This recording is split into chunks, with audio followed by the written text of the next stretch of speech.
moins d'un mois après le consensus trouvé au sein du G7, quelques 130 pays se sont accordés ce jeudi pour mieux taxer les multinationales. À la clé, un taux d'impôt minimum sur les sociétés d'au moins 15% qui pourrait rapporter jusqu'à 150 milliards de dollars de recettes supplémentaires fiscales par an au niveau mondial, chiffre de l'OCDE. Alors les signataires de cet accord, qui intervient après des années d'intenses négociations sur le sujet, représentent pas moins de 90% du PIB mondial. Parmi les pays réticents à cette initiative, on attendait la Chine, mais elle sera finalement de la partie. Et puis surtout l'Irlande qui a refusé de signer la déclaration tout en espérant trouver une issue qu'elle pourrait encore soutenir. Pas de quoi gâcher la satisfaction des pays signataires.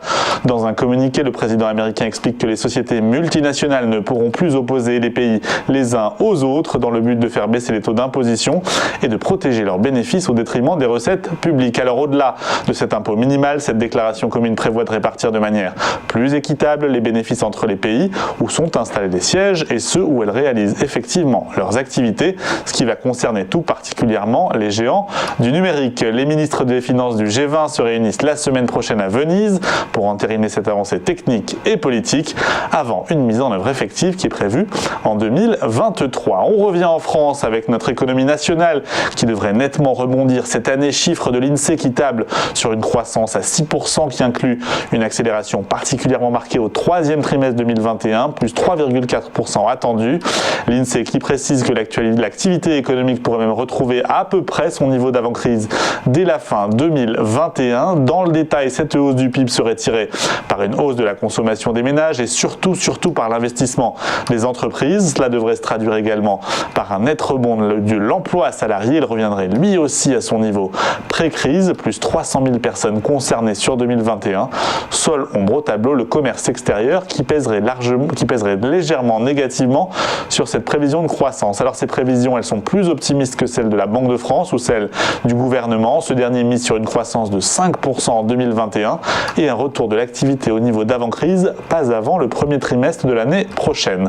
À noter que ces prévisions de l'INSEE, elles incluent le scénario d'une résurgence de l'épidémie d'ici à la fin de l'année, en considérant que le déploiement de la vaccination pourrait empêcher l'application de restrictions trop contraignantes qui viendraient peser sur l'activité économique. On continue à parler de croissance et l'optimisme qui est également de mise aux États-Unis. Le FMI s'est penché sur le potentiel spécifique de croissance de l'économie américaine, une croissance qui devrait atteindre quelques 7% en 2021 d'après les chiffres du FMI. Le FMI qui considère qu'il s'agit là du rythme de croissance le plus rapide de toute une génération. Le FMI qui attribue ce rebond de croissance notamment à la politique économique et sociale de Joe Biden, relance budgétaire, chèques distribués aux ménages ou encore prolongement d'allocations chômage exceptionnelles, des initiatives qui devraient booster la croissance dans les années qui viennent, avec un risque, celui que le Congrès américain adopte in fine des plans un peu moins ambitieux que ceux voulus par le président américain, ce qui créerait mécaniquement moins de croissance. À l'inverse, le risque inflationniste est balayé par le FMI qui précise que les indicateurs économiques suggèrent qu'un ralentissement important du marché du travail demeure,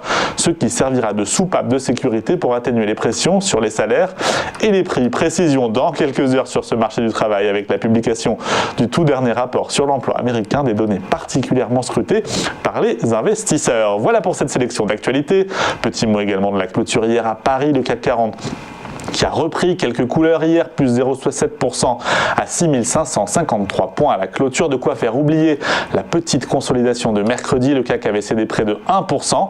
Le CAC qui surperformait hier les indices européens. Dans le détail des valeurs, Renault s'est particulièrement distingué, plus 4,5% après avoir été lui aussi dans le rouge sur la séance de mercredi.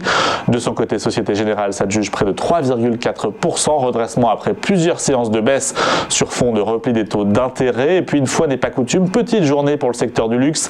Hermès est à moins 0,7%, L'Oréal à moins 0,1% et en queue de peloton, on retrouve Essilor Luxottica moins 1,7% Essilor Luxottica qui va prendre comme prévu le contrôle de Grand Vision avant de racheter les minoritaires dans les 6 mois qui viennent. De l'autre côté de l'Atlantique, très rapidement, la tendance est également au vert.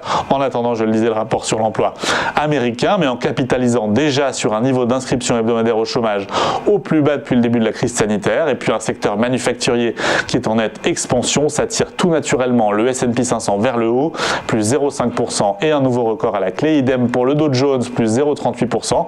De son côté, le Nasdaq, indice des valeurs technologiques, qui est moins sensible évidemment à la dynamique industrielle, se contentait de prendre 0,13%, 14 522 points. Voilà pour ce focus sur la clôture des deux côtés de l'Atlantique. On marque une première pause juste après.